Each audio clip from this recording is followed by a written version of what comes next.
Hi guys, welcome back. All right, Virgos, you guys got an interesting bonus message just because I felt like it was so specific and it was like coming from one of the old titans, one of the old gods, and I was like, let me just turn this in because it was very much a message about from the ancestors. I said, let me leave that as a bonus, and I'm doing like the first in the series that I'll be doing for everyone, which is mythological, but that one was just a little different tempo to me. So anyway, that's why you guys got a bonus, and now you get the video in this series that I would intend you to possibly get, even though we still don't know where it'll go. And it's very interesting because if you didn't see the bonus one, you'll want to, because we had Rhea, who was the mother of Zeus in mythology. And now, as I did another pre-shuffle, you guys ended up getting Zeus. So we've got kind of like, maybe these stories are going to be linked somehow. Maybe this is part 2 is how I should present it. But Virgo, I'll make sure that that free link to that video is right there in the description box for you if you want to check out the Virgo bonus with the message from the ancestors about Rhea. But Zeus, of course, is the leader of the Olympian gods, right? So Zeus is the son of Rhea and Kronos. And in that story, of course, his father Kronos is fearful that, his children will overthrow him. Then he's, Kronos and Rhea are the old gods, the Titans. And his lust to stay powerful, he's like, I'm going to eat my children. And Rhea, Zeus's mother, instead gives him a stone to eat and preserves the life of her son Zeus and hides him away in a cave and allows Zeus to, become this full-grown adult who later then takes on the Titans and overthrows them along with his siblings. And so Zeus is indeed victorious and overthrows the old gods. Zeus is associated with the sky, obviously, and he winds up living, there on Mount Olympus, flanked by his siblings. And he's, a primary figure in many of the mythological tales because he is the leader of the gods. Now, of course, he oftentimes interacts with the mortals here on Earth, and he too has a real power hungry drive. And all the stories, mythological tales of the gods and goddesses, there's always there's jealousy and there's pettiness and all the things that human beings have as well in the hearts of these gods. But I will say that's not really the part that we're focusing on. It's more along the lines, at least in this storyline, of the lightning that Zeus is associated with. So at one point in time, a mortal demands that Zeus reveal himself in his true form to her. And he does, and his true form is a bolt of lightning. And, he's so brilliant and so powerful and such a divine spark. And that is Zeus's true image, true form, is that he is a spark of life, a divine force. And so we have a very positive spin on this story, even though we could go on and on and on about so many other stories where Zeus is not a very nice guy. And then sometimes he's very benevolent. It all depends on the mythological tale, right?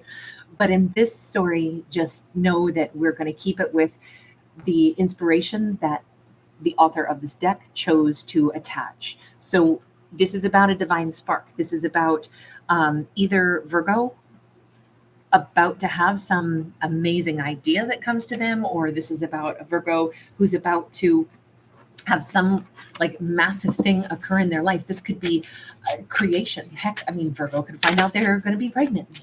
Virgo could have a moment of a brilliant idea.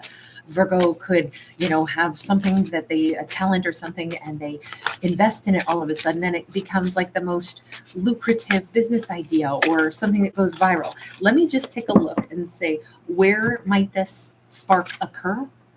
Crossroads and lake. So tranquil waters, reflections, multiple paths, turning point, diverging roads. So this is a turning point in Virgo's life, which is also associated with this particular card, Zeus.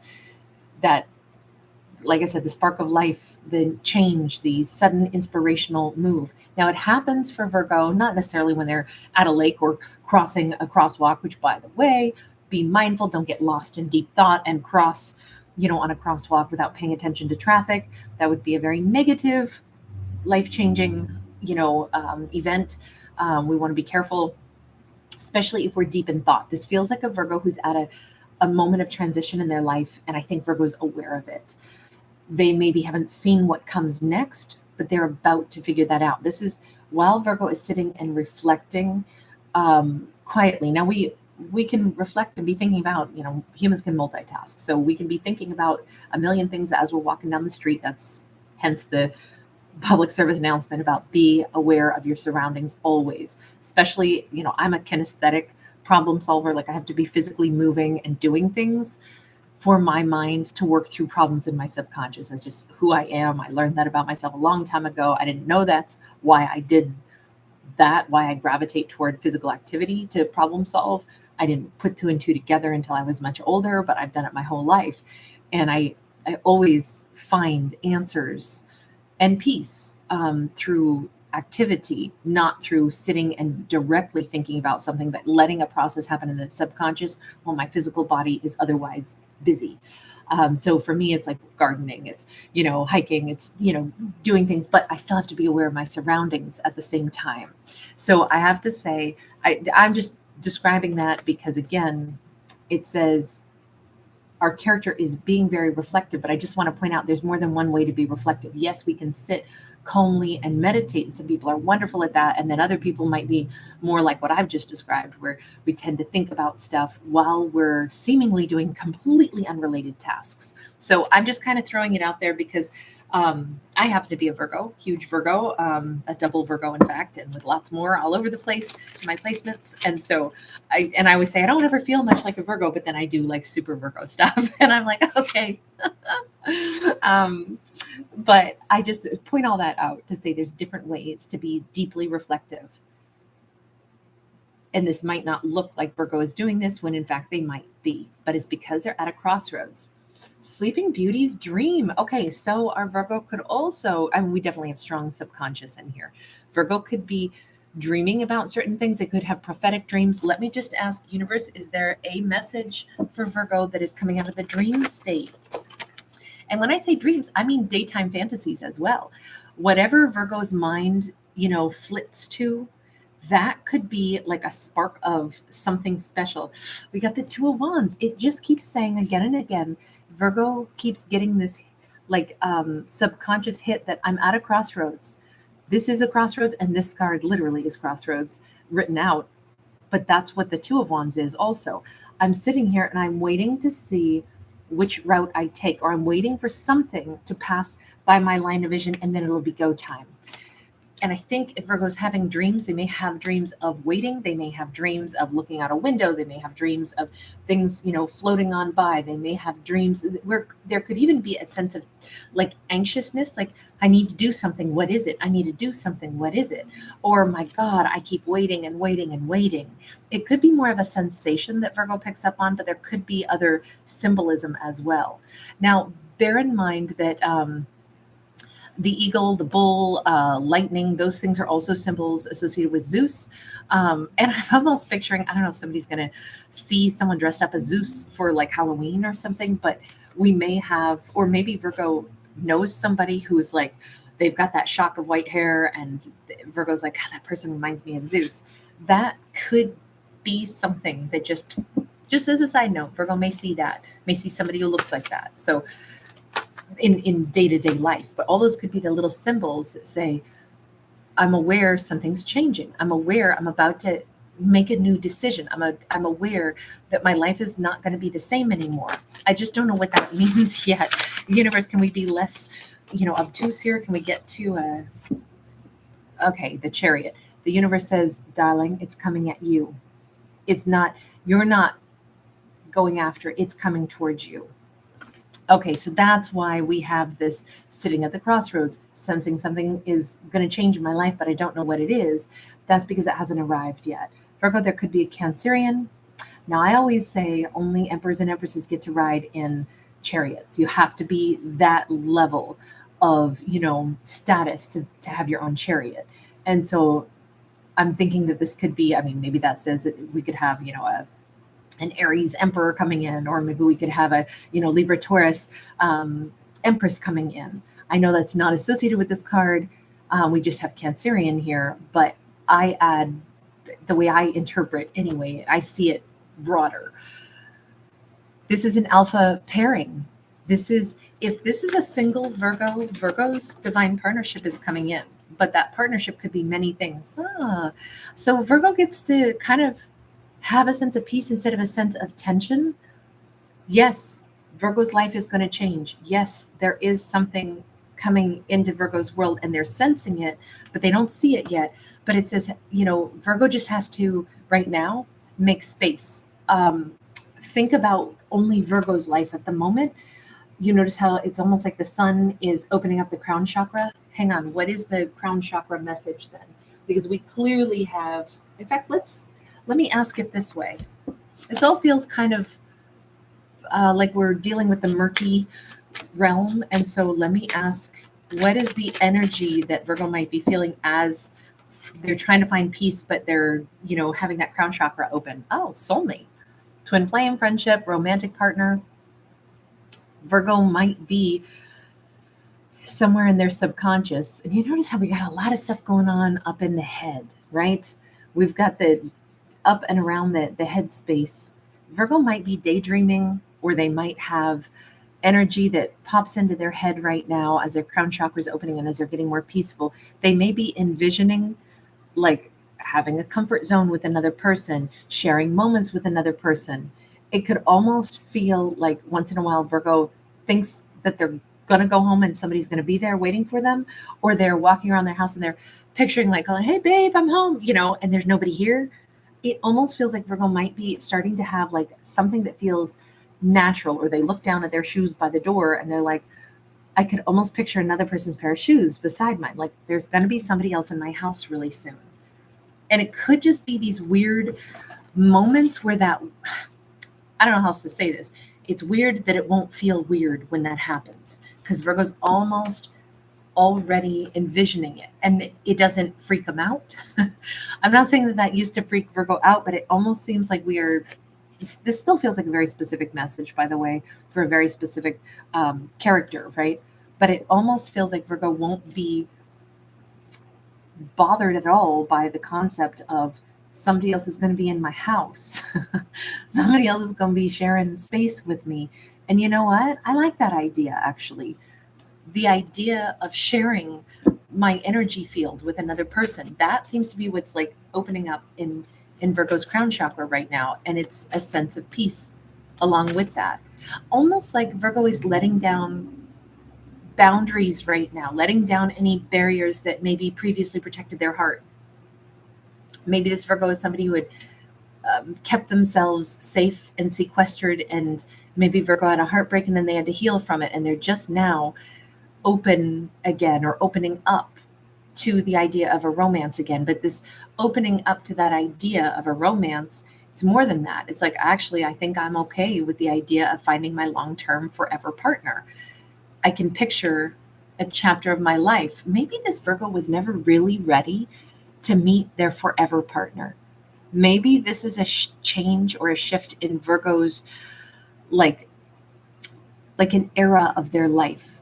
Maybe when Virgo reflects, and if they're meditating or going on long walks or sitting and meditating, however it is that they envision things, maybe Virgo is having these breakthroughs. Maybe that's what that spark is. Maybe Virgo is realizing, I have been in my single era.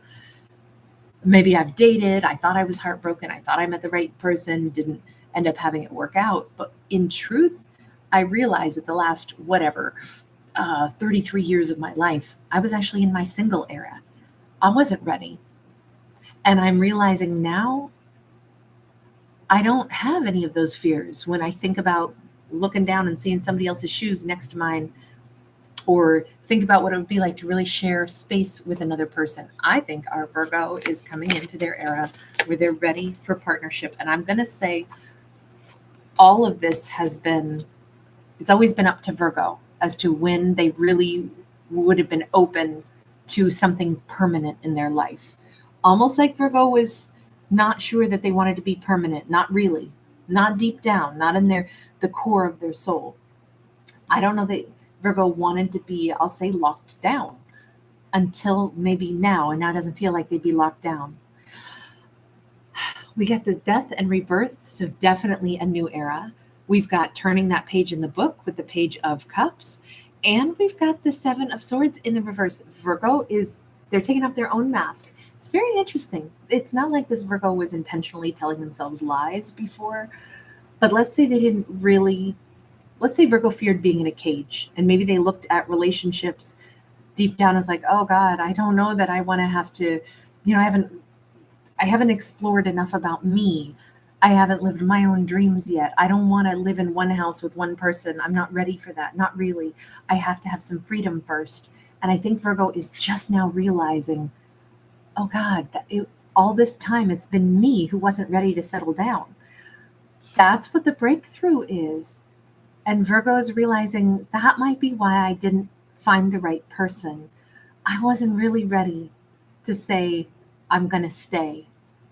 I wasn't ready to believe that a relationship could work out, but maybe it's because deep down I didn't really want to stay myself. I still wanted options. I needed to be able to breathe.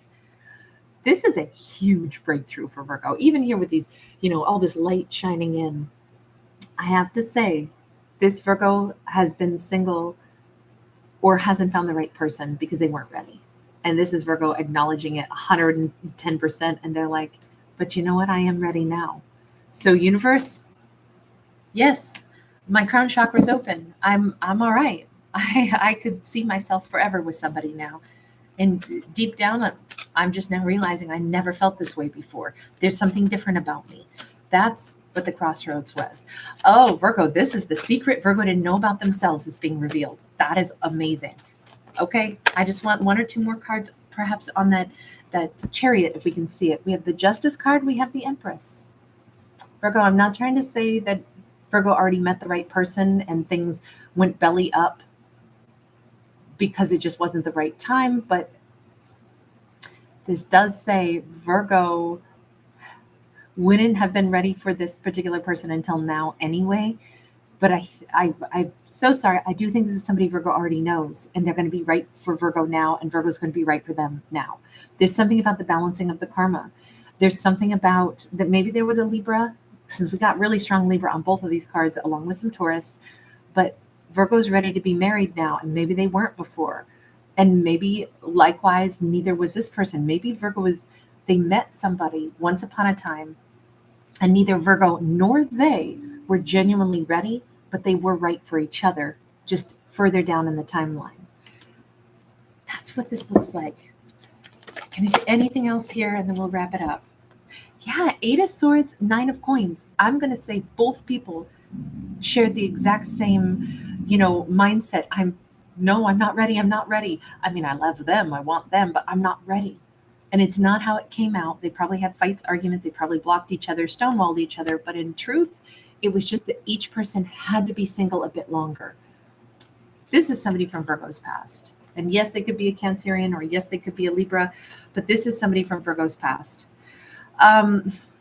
Virgo, if you guys want a part 2 on this, I'm going to turn on the comments. If you want a part 2 on this, if I get at least 500 thumbs up and at least 100 comments that say part 2 or the number 2 or however you want to say it, I will do a part 2. I'm not going to bother if not enough people care about this story, but I will let you guys decide. So this, depending on what your feedback is, I'll let you guys decide, because I don't want to spend energy, if nobody's like, okay, we don't care about this. So I don't want to cram content down your throat either. Virgo basically already got 2 today. I would do the part 2 tomorrow morning for you. Okay, just FYI, but that also gives people time to decide if they like this enough to want a part 2. All right, lots of love. Thanks guys for being here. Thanks for giving it a thumbs up and subscribing. Bye.